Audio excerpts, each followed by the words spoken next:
I'm here live and not a cat. God, I've been waiting for that every week. And it finally happened. I didn't even tell him it was coming. Thanks, everybody, for stopping by. This is the Wish You Were Beer show. If you're not familiar with us, this is a live beer show that we do every Thursday night, 8 p.m. Eastern. We live stream it here through YouTube. You can also find it live on Facebook and Twitter. So if you use those outlets, make sure you stop by and show us some love. We do have a great website. It's up at the top, wishyouwerebeershow.com. Please stop by there, buy some merch, hang out, buy us a beer, buy us an air conditioner, whatever you're comfortable with. Please buy us an air conditioner. Yes, but make sure you swing through the website, check out everything we have there. That's got a list of all of our past episodes, our upcoming episodes. It's got our merch store. It's got a lot of good beer blogs. Please check it out. Hang out with us. Find us on social media. Regardless of all that, we're happy that you stopped by for the live show. This is probably the more fun portion of things that we get to do every week, which is hang out and have a different beer. Yeah. And if you're unfamiliar with us and can't read, A, I apologize. B, I'm Daniel. This is Tiffany. That is Phil. We're here every week in some capacity. Sometimes it's a boys' night out. Sometimes it's a girls' night out. Sometimes we just don't show up.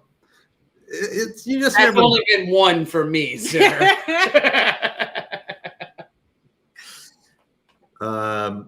Katie says that my lighting is different, but Yeah. I think it's just my skin tone is different. I think that's what Why it the is. auto captions, Katie? God. Yeah. Hello, Vero. Oh, I got a lot of sun, so I'm bright red.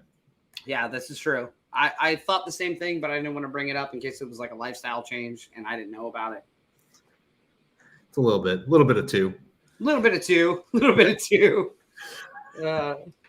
Well, if you've been keeping up on the show, we've been starting with a little bit of a new gig where we're going to go through some beer news from the week or sometimes from the month if it's still relevant. Go through some stories that have been pulled from the headlines about what's been going on in the beer world or something we found interesting in the beer world. And luckily enough, this week, Tiffany is way better read than I am, and she found a story for us. I don't know if I am better read. Is it about friends? I have like a frog in my throat. Like I've been trying to get rid of it for the last like 30 seconds. So I just gonna love work that she through said, it. I don't know if I'm better. No, I am better read than you. All right, keep going. So just informed, I think might be a better term. Ah, yes. So for those of you who follow anybody in the industry, you always are probably looking for like another cool person to follow within beer overall. There is a fantastic individual named Lindsay who runs Beer is for Everyone. And I am just going to work through whatever is going on with my voice right now. Get it. So I apologize. This is live and lives on the internet forever. Correct. But anyway, so Lindsay over at Beers for Everyone is on the DE&I committee for the Brewers Association, which controls a huge portion of the craft beer industry, sets regulations, all that sort of stuff. So they have an annual conference, and this year it was held in Nashville, Tennessee, and it was in May. And in June? I can't remember. It was in May. It was in May. Okay. They, recently in Tennessee had just passed a bunch of legislation essentially banning anyone who is part of the LGBTQIA+. There's another 2 letters I saw were added. I'll get it memorized. We'll see. But it basically just discriminated against anyone either cross-dressing in any way, shape, or form, villainizing people for being who they are, etc. And so being part of this committee, there was a huge petition that went around having people sign saying, hey, we don't support this. You need to move it. They did not. They didn't even really respond until afterwards. And even then, it's been pretty minimal. So for those of you who are interested in following this story, Lindsay has been posting on her Instagram pretty much every day of like an update of what's going on. Today was day 4, where they shared a really interesting story, just kind of their experience while they were in Nashville, and just some of the stuff. It's rough. I thought it was really interesting because the original story that came out about it through Beer is for Everyone was really like hyper focused on the idea of changing the A or the E in women to an X to be more inclusive, like to the non-binary community, to folks who don't identify necessarily that direction, and to try to include everyone. And I thought it was really interesting how quickly that phrase or that spelling of the word became weaponized by groups that were either for it or against it.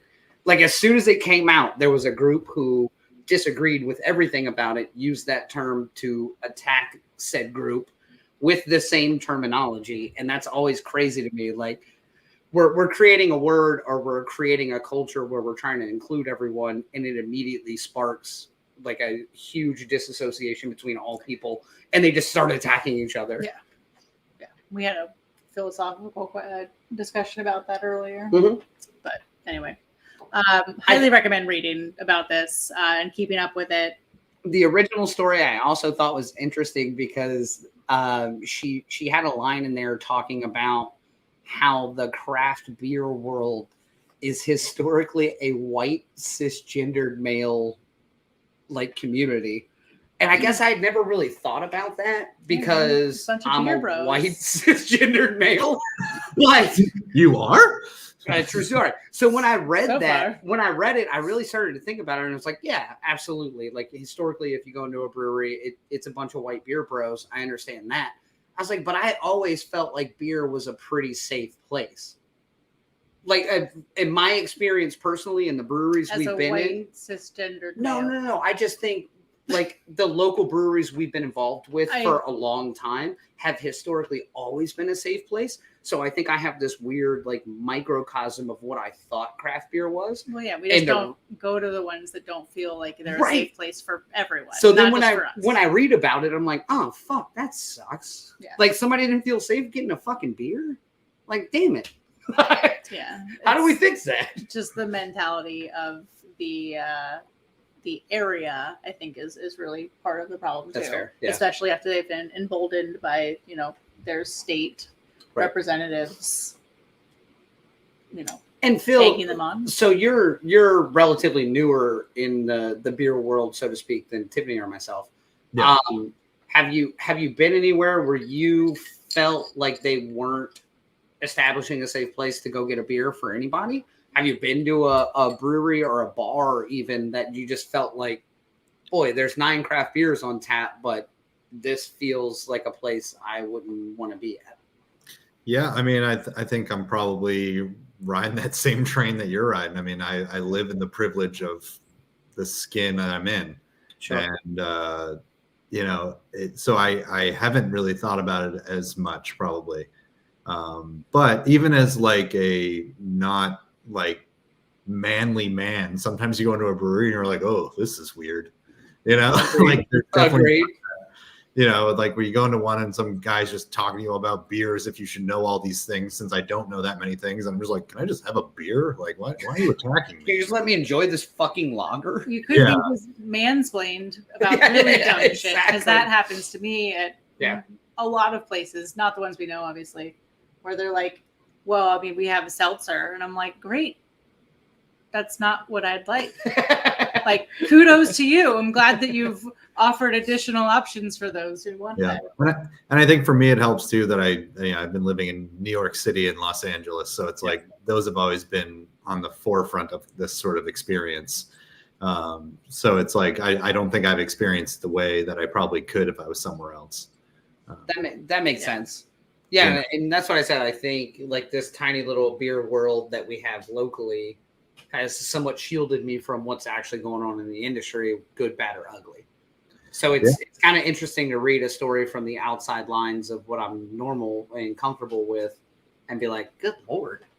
Yeah. Like, can you not just get a good beer at a Tennessee bar if you're not dressed in the right clothes? I don't understand. But it doesn't make any fucking sense to me. Yeah, and I think, I've enjoyed, even I feel like since we started the show, watching them, we've talked about this sort of thing numerous times, and we've had numerous people on the show that, we try our best to bring on people that, are making a change and are changing the industry. And so I think even within the show, if we even think about it, like we don't really even face it that often because we are actually trying our best to be like that, to bring in the right people to show us a different way. But there's definitely been a few times where we've talked to a few breweries and you kind of talk to them and you're like, I don't know if if they are doing the right thing at their brewery. Right. Who? I have no idea what you're talking about. No, I didn't clear my throat. But even a few others, there's just, we don't really get into too much detail before we bring these people on. Correct. And then sometimes we'll be talking and I'm like, oh, they have very different values than we do, but let's see if we can get through this show. Let's see if we can just talk about beer instead. Right. Yeah, absolutely. And sometimes that is the struggle because you're right. We'll spend 5 minutes with a guest before we go live and we're like, well, we emailed a couple of times, but fuck it. Let's see what happens. Yeah.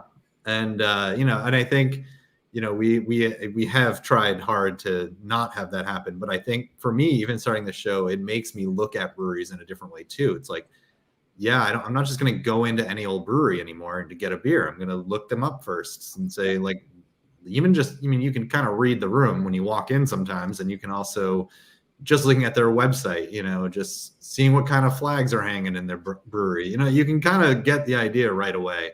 And I think actively avoiding breweries that are not doing that is kind of where I've been at this point. Well, and I think I'm a huge proponent of letting the market sift out what makes a business successful.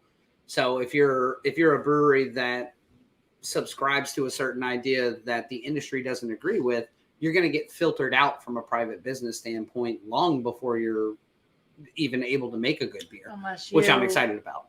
Find those white cisgendered males who I'll have a beer. I get it. Don't supporting said throat clearing. But anyway, it's been 12 minutes of this. I know. Like bore everyone, but highly recommend supporting your local breweries or breweries that are going out of their way. Recommend following Lindsay, checking out Beers for Everyone. Yeah, Beers for Everyone is fantastic. That platform is amazing, and one day we will have them on. Fingers crossed. But follow that, keep up with it, support who should be being supported. Correct. So with that. Sorry for the really horrible brewery that treats people like garbage. After all that, we're doing a new Drecker beer. No. Okay. Now, actually, I'm excited about tonight's show because we were supposed to have a different brewery on tonight, and last minute it needed to be pushed. We already had a beer in rotation, so unfortunately we're not going to have them on, but we've had some of Oxbow's beers before. They're heavy farmhouse styles, which if you keep up with me personally as a human being, I already had an orgasm about this beer twice, and I haven't even tried it. But tonight we are doing a beer called Field Beer. It is from Oxbow Brewing, which is out of Maine. They're a huge farmhouse and barrel-aged company, so that is extremely exciting if that's your thing, which it is. It's not their thing. No, it's my thing and their thing. Which it is their thing for sure. I'm excited about this one just because I love when I read the flavor profile and I'm like, oh, I haven't read this on a beer that often. Correct. Well, that's one of my favorite things with farmhouse styles like that is fuck it. We put some strawberry leaves, honey, and what? I don't know. Some red clover top, some chamomile. Let's do it. Let's just put it in the basket. Let's see what happens. And the best wildflower honey comes straight from Maine. So I have heard that. They have the best bees. But I'm more of a cheese guy. Me too. Let's see how many episodes we can get. That joke is going to live forever. It does live on the internet forever. That being said, it was nice because Phil was recently in Maine and he was able to put together a small. I assume you were, right? No. We actually paid an outsourced one for this one. We sent Gabriel there because he's trustworthy. Oh yeah, he comes in with so many good things. This should go well. Yeah, and he invoiced us huge. So we sent him a shirt. Yeah, pretty much. So here's some photos of Oxbow Brewing out of Maine, so you can get an idea what this place looks like. Enjoy.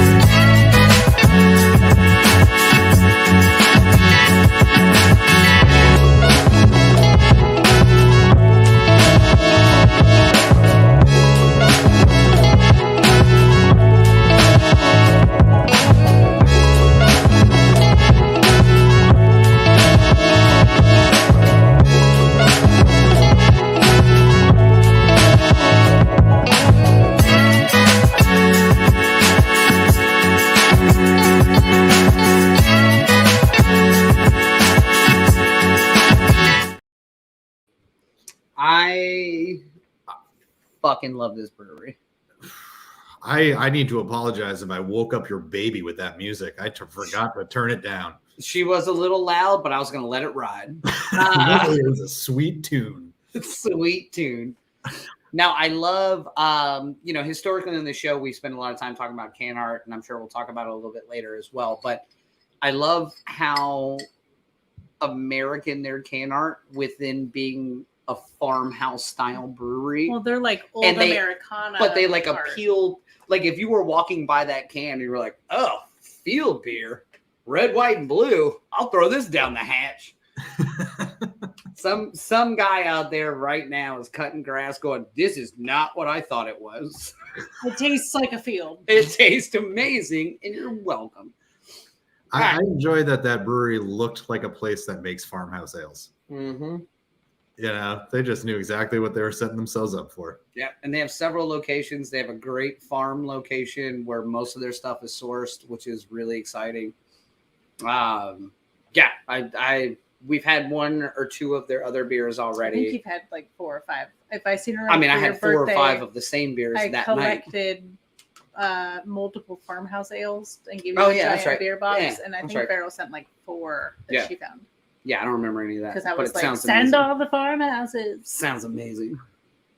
They were all delicious. I think there's a good chance we could probably even do some trivia or history and facts or whatever you want.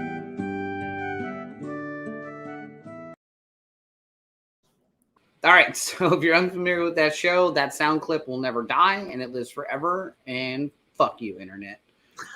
But tonight we are doing some trivia or history and facts on field beer from Oxbow Brewing Company out of Maine. So we're gonna have some trivia here tonight. If you're logged in either through YouTube or through Facebook, you can comment along with us. There's also a poll on YouTube, so you can answer questions there as well. Keep up any way you can get it. As we roll through the questions, we'll give you a couple of seconds to respond as the audience. Tell us what you think the answer is, and then Vera will tell us that we're wrong. That sounds about right. Well, it's accurate. Go back through correctly. My only redeeming quality is this show came together last minute because we were supposed to have a different guest on, which means Pharaoh didn't read anything, or she spent all afternoon reading a lot of things, and maybe we can throw her off. Okay. Let's give it a try. Let's try. I feel like I probably should know because I did the trivia, like the slides. Tiffany put the slides together, so she has cheated a little bit. But I have no idea, I think, about most of them. Oh, also, Phil is turning the podcast up to 11. Yeah, I'm bringing this one. Why not just make 10 louder? All right, so question 1. Field beer that we're having tonight contains Maine wildflower honey. When can be honey added? Listen, you added that. Nope, I copy pasted what you sent me. All right, so when can be honey added? When can honey be added to a beer during the brewing process? Listen, you change all my shit. I didn't do anything. Was gold. You saw me copy paste and go straight to the next one. All right, so I'm going to read this sentence in its entirety one more time. Just give everybody a chance to guess. So, field beer contains Maine wildflower honey. When can honey be added to a beer during brewing? A, during the boil. B, during conditioning. C, during fermentation. Or D, all of the above.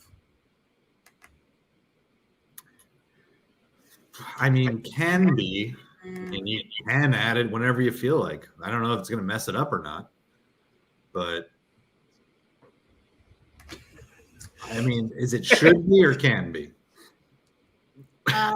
When can it be? I should know this. I'm assuming during like the boil or fermentation. Sugar in honey will increase. True. That's also true. Tenacious D. So maybe it is all of the above. And then when canning bees.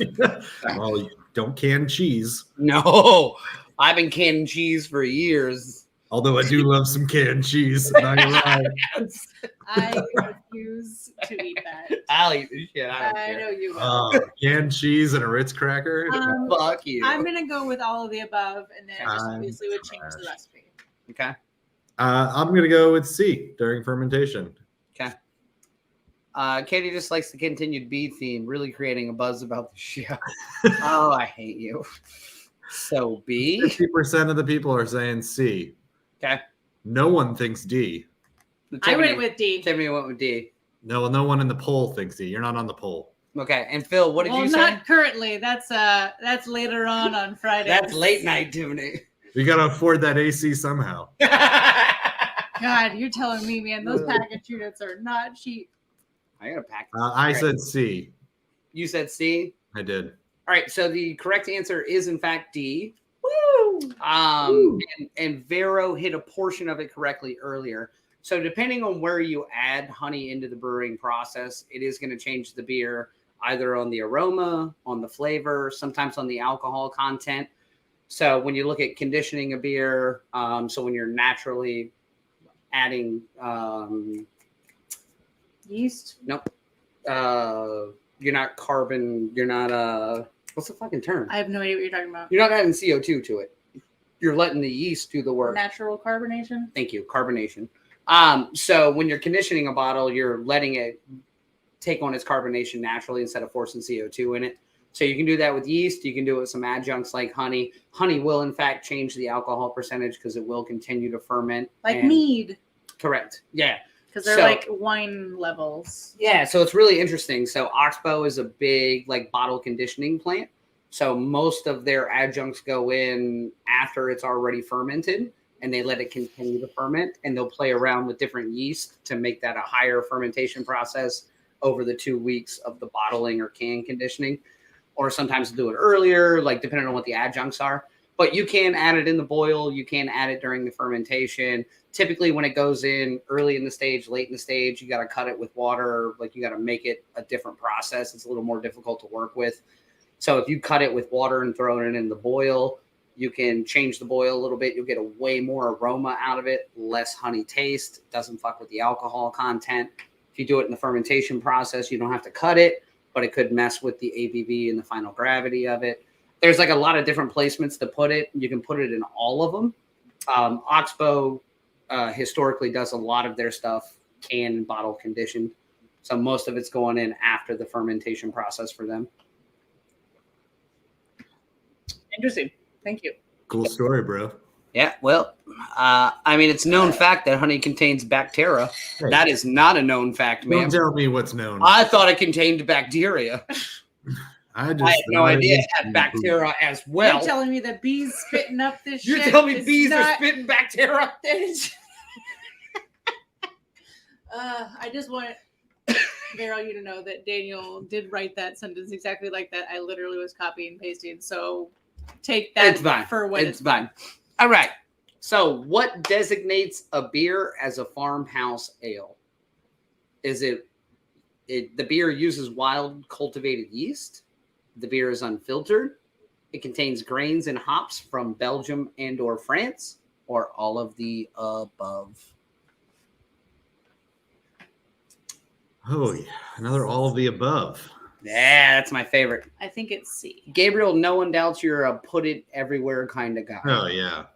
Literally no one thought anything different about you based off your avatar. No. Especially since you have that tattooed on your lower back. It's very put it everywhere. And then right next to it is Team Bees. Team Bees. You know I'm Team Cheese. Well, I guess I'm going to follow Vero because she already answered. So I'm going D on this one. Okay. Although that would be 2 all of the aboves back to back, which now makes me confused.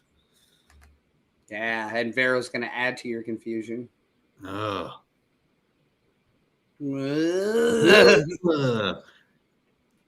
Yeah, I'm sticking to it. Sticking to a hard D. Nothing. That's fair. So far, 50% say D and 50% say A. C? Yeah, I said C right off the bat. Split between A and D on the poll. Yeah. So it is technically the correct answer is A. It uses a wild cultivated yeast. All farm ales use a wild cultivated yeast. Some saisons are farmhouses, but not all farmhouses are saisons. It's like take that SATs. Yeah. So don't get me wrong, there are variations of saisons, like Vera was talking about. Belgium, France, very specific hops, very specific malt bills that can only be made within that realm of a saison or this. But a farmhouse ale, typically the pure designation from the Brewers Association is that it has a wild cultivated yeast. They can be filtered. Some of them are unfiltered. Most of them are unfiltered, but they can be filtered and conditioned differently.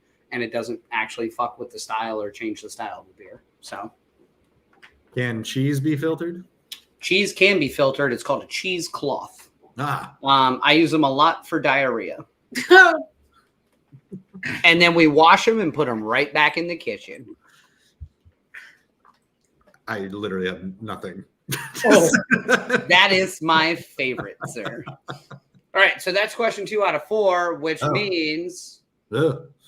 So if you're unfamiliar, unfamiliar, finish swallowing the vomit. We're about halfway. Just get the cheesecloth. You can filter that too.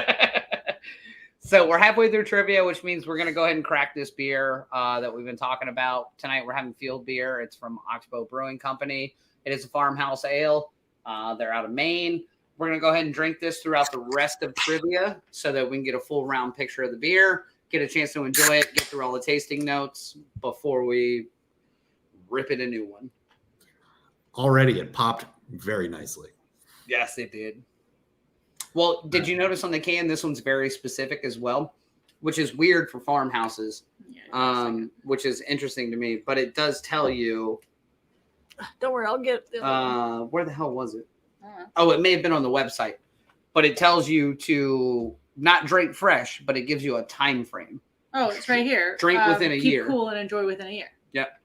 Because usually it's 6 months from can date. Yeah, but a lot of breweries don't put that on their beers. Like just drink fresh is all it'll say or whatever. Yeah. Like that matters. I don't know what that means if I don't know anything about beer. Yeah. If it's a IPA, it's within 6 months. Yep.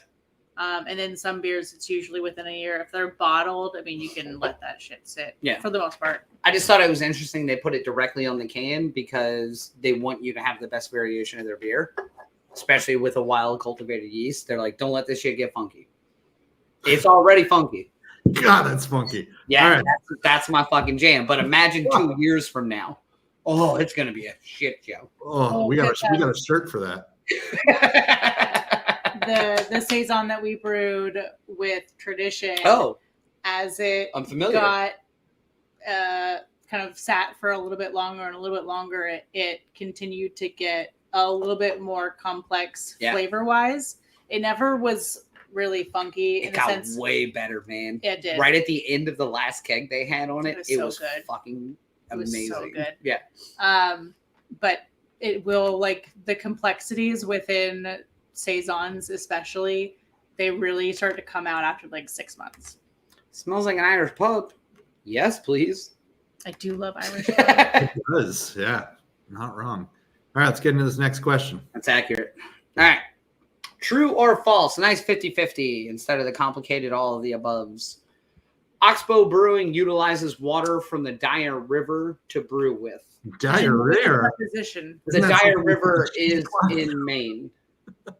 I'm going to go with true. Am I using the wrong? Is that the wrong pronunciation, Phil?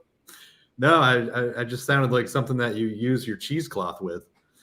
Oh, no, that's a hair dryer. The Dyer River. I gotta sanitize it with heat. I All right. ended this with a preposition. Correct. All right. We'll talk about that on our grammar podcast on Sunday. I thought we ran a beer show. Yeah, mind the preposition gap. Yeah. I want it to be true, so I'm going with true because I think that'd be fun. Okay. Katie's going with T, wasn't an option, so thank you for playing. I'm going to go with false here. Okay. Was that because Vero went with false? No. I didn't even see that. Okay. False is calling my name on this one. Okay. My guess is they get it from like some sort of like knowing Maine. So I love it. So yes, the answer is false. because they do use a lot of water from an artisan well that's on the property. So they say artisan well. We have a well on our property. Does But that no, make an it- artisan well, someone drew it first, and then I someone. mean, I'll draw it. I just kidding. I'll No, freaking paint it. I feel that was the best guess ever. I know my Maine. So the Dyer River, though, actually comes into play with It's like the watershed. their original logo, the bird, everything comes into play with the Dyer River, but they do have a well on site that they get the majority of their spring water to brew with. And I say the majority because you can't brew with just spring water. Sorry. You're going to have some other water. You're going to have to borrow water, recycle water in some capacity. So it's not always pure spring water, but that's always the goal. Pure Irish obviously. spring. Oh, don't even tell me about Irish Spring. Yeah. I saw this one, so I brought it in. Thank you. I dig that. All right. We got one more. Question 8. Here we go. So hot in here. It is warm. What styles of beer are commonly lumped into the family of farmhouse ales? And when I say commonly lumped into, not their judgeable styles, not they all fall under this, but historically people associate these beers with farmhouse ales. Saisons, grisettes, bière de gardes, or all of the above? All of the above. Yeah, I'm going all the above here because it's there again. Okay. Katie's going with UGH, which are none of the options. Oh no, wait, I see it. It's A. She ain't got no alibi. You I can't not sing that song when it comes up. Too tricky. Tiffany, I already said D. did you? Yeah, man. What is before we go into what is a bière de garde? I actually don't even know this one. It's a guarded beer. Yeah. It's like when you're at a party and you're afraid of getting roofied. That's a bière de garde. I got a beer to card. That may be the best explanation of this beer ever. All right. You're welcome. If you need another shirt, it's just Tiffany's emoji guarding a beer on a table and it says beer to guard. Farrell, please note, or someone please note this. Katie, Andy. Line it 34 minutes. No. So, bière de gardes and grisettes are very similar, as are saisons. These are all commonly lumped into the same thing as farmhouse ales.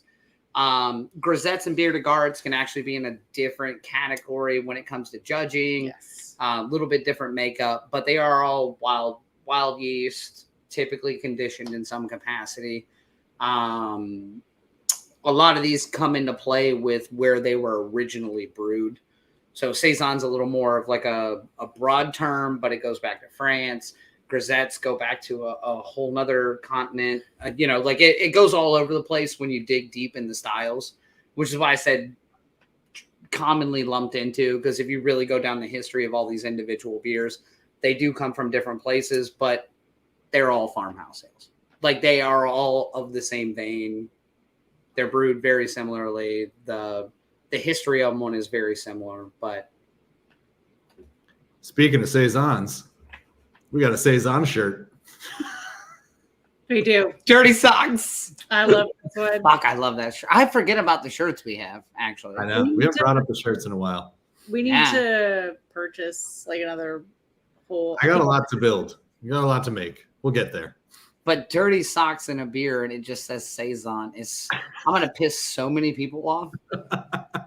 So many brewers would be like, "Fuck you! It's more complicated than that." No, it's I'm like, not. is it?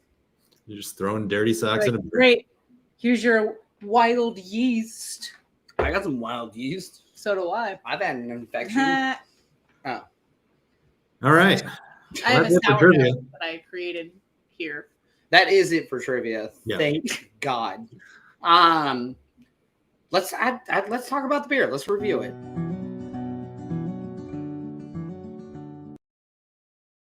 Absolute. All right. Hey. So if Now we're going to review the beer. If you're unfamiliar with the show, we do use Untappd to review the beer. So 1 to 5 bottle caps. Hate it or love it. It is a beer review site. Tonight we are doing field beer. It is from Oxbow Brewing, and they are out of Maine. It is a farmhouse. Oh, yeah, I'd say so. And I don't care who knows it. I think they care because you can probably smell this thing from across the room. That's how you know it's good. Yeah.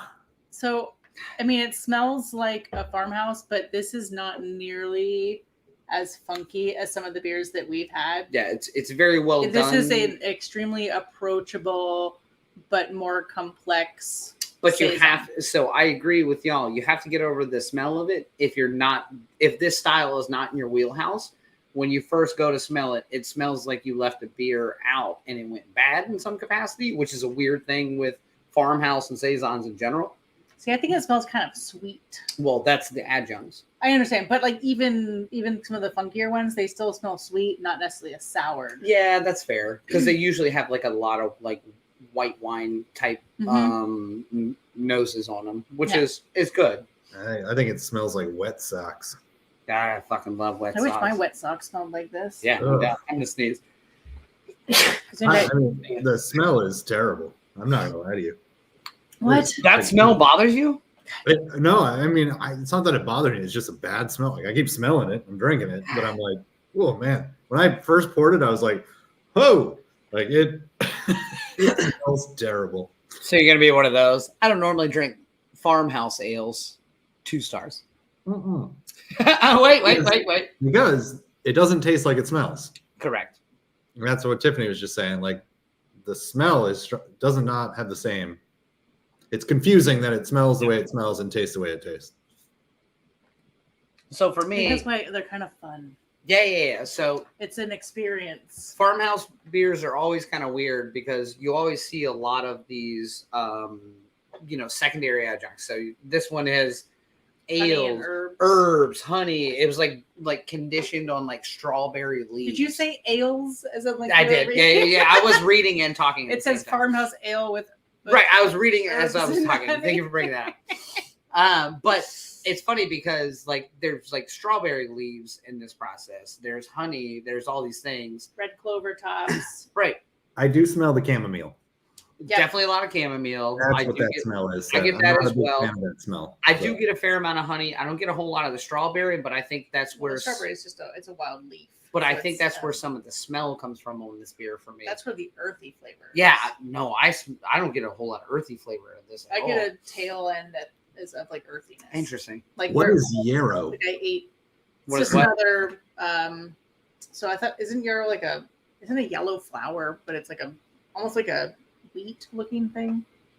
I could be. I have no idea. I could be making this up. Yeah, not a botanist. But that's what I think it is. They write it on there so confidently, as if we all know. Well, welcome to be a cisgendered white male. They assume you read a book today. Now, so this is interesting to me. So I agree with you guys on the smell of this beer. It comes across weird for somebody who likes this style of beer. And I like the smell of this style of beer. That's your. I like weird, like off flavors for most people, and weird, like I want a weird fucking beer, man. It's definitely something different that we have not had something like this in a while. Correct. Yeah. This is a style I historically drink and seek out with any regularity. But it is weird on the nose if this is not a beer that you normally have to get past that point. And try the beer and respect the beer without the smell of the beer, which is always difficult for a lot of people. I've had a shit ton of this style of beer. This one's done fantastically. It's really clean. It's really easy to drink. I do think it's an approachable farmhouse despite the nose on it. Because as soon as you get a little bit of that honey on the back end, it gets really smooth. The more and more of it you drink, kind of calms some of those high farmhouse, not sour, but like dry, almost like a wine. Like you get a lot of dry characteristics out of it. So if you can quell some of that and it still be a beer via honey or anything else, well done. What I was saying is that it's an approachable kind of like mid-range one that's a little more complex, but it's not nearly as extreme as some of them can be. Yeah, like you can get some crazy fucking farmhouses that are like, oh, we smell like dirty socks, but we taste like bourbon. I'm like, how is that possible? But this one's what a farmhouse should taste like. The nose on it is a little bit weird, like absolutely. But for me, still a solid 4. I love all farmhouses. They're right up my alley, and this one's done very well. I thought you were going to give it higher than that. No, the nose is weird on it. Well, and you've had so many of these to give it even a 4 of how many of these you've had. That's good. I have not hit these as hard, so my score is going to be literally at this point. I've had thousands of these. If you go through my Untapped, it's starting to get out of hand. I kind of like how it smells. It smells like chamomile and honey, so it kind of reminds me of like tea. Yeah, I get because I do put honey in my chamomile tea. I get a lot of chamomile out of it. Yeah. And then it's just kind of like, and then it has the farmhouse, like that's the other smell I get. Yep. And initially when we first started dating decades ago, Jesus. You were really into some like of the slightly more funky farmhouses, and I remember trying one and being like, I just don't think it's my jam. It's a lifestyle. And I have like done a whole 360, so I don't know what you've done, but you've ruined who I am as a person. I agree. But no, I've done a full 360 in the sense that like I've really come to appreciate this. It could just be my time in France, but here we go. Yeah. Emily in Paris over here. Yeah, speaking of cisgender it was Tiffany privilege. in Toulouse. But yes, no, but I've really come to appreciate this style, and I do think that this one is a really well done, approachable mid-range. Like I said, like it is slightly more funky. It's a little more adventurous than some of the saisons you'll see at like your local breweries. Right. And I really enjoy this. I'm actually giving it a 4.25 for nice. that. Okay. Yeah, fair. All right. For me, this one's a tough one because for me, there's so many flavors in here that I do not like. Yeah. I don't like chamomile. I'm not a honey fan. Okay. Big cheese. I really hate yarrow. God. Yarrow's my least favorite. I'm not a big clover type person either. So it's like there's a lot of things going on in here I do not like. Fair. The smell hit me hard, but I think if someone had not had a farmhouse, like you're saying, it's a good kind of welcome to it because it's like, hey, it's going to smell awful, but then you're going to drink it and it's not going to be better than it smells. So it's like, it kind of gets you past that. Like, okay, so this is what to expect from farmhouses. It's going to have this weird smell. It's going to be a little funky, but at the end of the day, it's a really easy to drink beer. Yeah. Which I think I expect more of a little challenge with a farmhouse. I expect it to be a little like, almost like one of those flavors you have to like really train yourself to like. Sure. And this one doesn't have that. Like, it's got flavors I don't like, but it tastes, it's good. Like I can tell it's a well-made beer. It tastes like it's got great ingredients in it. Yeah. Like, so I can't knock it. And this is kind of where we always say, it's like, yeah, it doesn't have the stuff I like in it, but I can still tell it's a very well-made beer. So with that, I'm just going to join you right there, Daniel. I'm going to give it a 4 as well. Yep. Fair. It smells like the backyard. Right. Sort of. That's the clover. Yeah. Yeah. The clover and the yarrow. Yeah, we have so much yarrow. I just looked it up and I was like, no, we do have that, but ours is white. Oh, of course it is. Yeah. God. All right, so that's a show score of what? 4. Yep. 4. Yeah. Killer. So that's it for this. Yeah, and if you're terrified of farmhouses, please seek this one out. It is a really good entry level. Find farmhouse. one of theirs with less adjuncts in it, or things that you do so enjoy. Oxbow does a shit ton of bottle aged and conditioned beers that are wild yeast and all different styles. Apparently, Gabriel is 15 minutes from there. Well, and he hasn't sent us almost like Gabriel's never seen a fucking show. He went there and took all those photos and just didn't grab any beers. He traveled there. He traveled there. It was literally there, and he said their pizza was great. Wow. Well, you got wild cheese yeast. The cheese is better than their bees. Duh. You know where I stand on bees. All right. So we do have another show next week, and hopefully it's the one we're about to promote, which we promoted last week. Yeah. So again, we're gonna have Crooked Hammock on at some point. They ran into a scheduling issue, so we haven't been able to get their beer yet. Allegedly, it shipped this morning, which means we should have it by early next week. So we should be having Crooked Hammock on. Again, they're out of Delaware, Myrtle Beach. I'm excited for that show. If you're unfamiliar with Beer in Front, the owner and proprietor of it was on Beer in Front a couple of weeks ago. Go find that out and get a little history on him. You can cheat on trivia. But it was a really good interview with him. I'm excited to have Larry on. So I hope it works out next week. There was some scheduling stuff that went on this week, but should be a good time. Hey, man, that holiday really... Who puts a holiday on a Tuesday? That America birthday really fucked some shit up. I didn't mind the 4-day weekend. Yeah, thank you. You're welcome. Every weekend's a 4-day weekend. I had a 4-day weekend. I did not. We'll make sure that you come back next week. We love when we have guests on. Bring your questions, even if they don't make sense. And invite your friends because we want to look cool. Yeah. That's the tagline. Invite your friends. Please help. Cool. Send help. Okay, well, we'll see y'all next week. See you, babe. Bye, y'all.